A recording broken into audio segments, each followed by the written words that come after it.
Hi అండి, అందరికీ good morning. ఇప్పుడు టైం అయితే 6:30 అవుతుందన్నమాట. వంట అయితే రెడీ చేస్తున్నాను. ఇదేంటంటే బీట్రూట్ ఫ్రై, ఇక్కడ దొండకాయ చట్నీ అయితే చేశాను. ఇప్పుడే రోట్లో నూరలేక మిక్సీ అయితే వేసాను అనమాట. చూడండి, అన్నం అయితే రెడీ అయిపోయింది. ఉదయాన్నే పనికి వెళ్ళే మగవాళ్ళు ఇంట్లో ఉంటే 6:30 7 క్యారేజీ రెడీ చేసి పెట్టేసేయాలన్నమాట. మా ఇంట్లో మా ఆయన పనికి వెళ్తాడు కాబట్టి పెందలాడే వంట అయితే రెడీ చేయాలి. బయట పనులన్నీ ఆపేసుకొనైనా వంట రెడీ చేయాలన్నమాట. అదే చేస్తున్నాను. ఇంకా క్యారేజీ అయితే పెడుతున్నాను. కూర అయిపోతే ఇప్పటికే లేట్ అయిపోయింది అంటున్నాడు 6:30కే.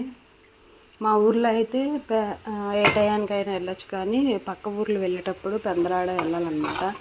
మళ్ళీ ఇక్కడి నుంచి వెళ్ళి అక్కడ సరిపోయిద్ది టైం. ఇది చూడండి, చక్కగా తిని పడుకున్నాయి. ఓకే, బాయ్ అండి.